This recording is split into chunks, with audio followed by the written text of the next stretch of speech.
រៀបសួរបងប្អូនទាំងអស់គ្នាសិស្សនិស្សិតដែលកំពុងតែតាមដាននិងស្រាវជ្រាវអំពីឱសថនិងការព្យាបាលសត្វថ្ងៃនេះលោកគ្រូនឹងបង្ហាញអំពីឱសថអង់ទីប៊ីយោទិកបាទដែលតាក់ទងទៅនឹងការបង្ហាញអំពីអង់ទីប៊ីយោទិកនេះគឺលោកគ្រូនឹងបញ្ចប់នៅថ្ងៃនេះហើយបាទអញ្ចឹងតាក់ទងការប្រើប្រាស់ Shamulin ហើយនិង Erythromycin នេះគឺជាអង់ទីប៊ីយោទិកចុងក្រោយដែលលោកគ្រូនឹងបង្ហាញជូនបងប្អូនបាទនិងបងប្អូនដែលកំពុងតែសិក្សាស្រាវជ្រាវបាទ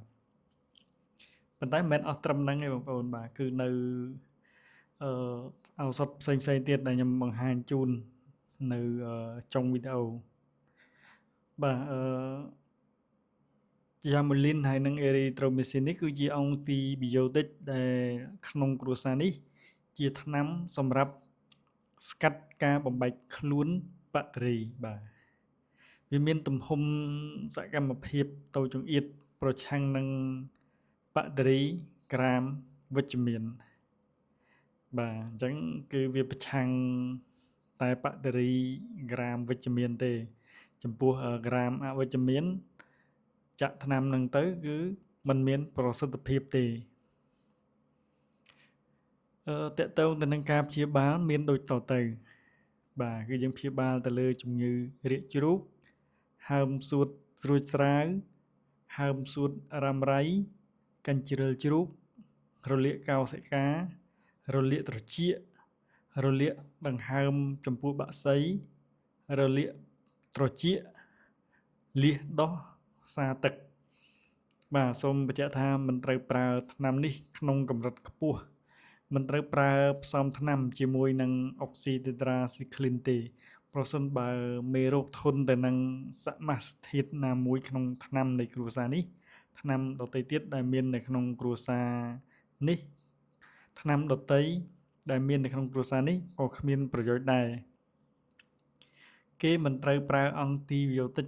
ក្នុងគ្រួសារនេះព្រមពេលជាមួយនឹងអង់ទីប៊ីយោទិកក្រុមសម្លាប់ទេបាទអញ្ចឹងពាក់ព័ន្ធនឹងអង់ទីប៊ីយោទិកចំពោះក្រុមបង្អាក់ហើយនឹងក្រុមសម្លាប់យើងមិនត្រូវប្រើប្រាស់ដំណាលគ្នាទេបាទពីព្រោះមុខងារវាផ្សេងគ្នាណាបងប្អូនមួយសម្លាប់មួយបង្អាក់បាទប៉ុន្តែចំពោះវិទ្យាសាស្ត្របច្ចុប្បន្នទំនើបគេអាចកែខៃវាបាទឲ្យប្រើប្រាស់អាចដាក់ក្នុងកញ្ចប់តែមួយឬក៏ដបតែមួយបានបាទហើយជាបន្តទៅទៀតហ្នឹងគឺខ្ញុំនឹងចេញភាគបន្តទៀតបាទតាក់ទងទៅនឹងថ្នាំភ្ញូចមជ្ឈមណ្ឌលប្រព័ន្ធប្រសាទថ្នាំប្រឆាំងការរលាកថ្នាំប្រឆាំងការរលាកនិងបន្ថយការឈឺចុកចាប់វីតាមីននិងកង្វះជំងឺវីតាមីនបាទ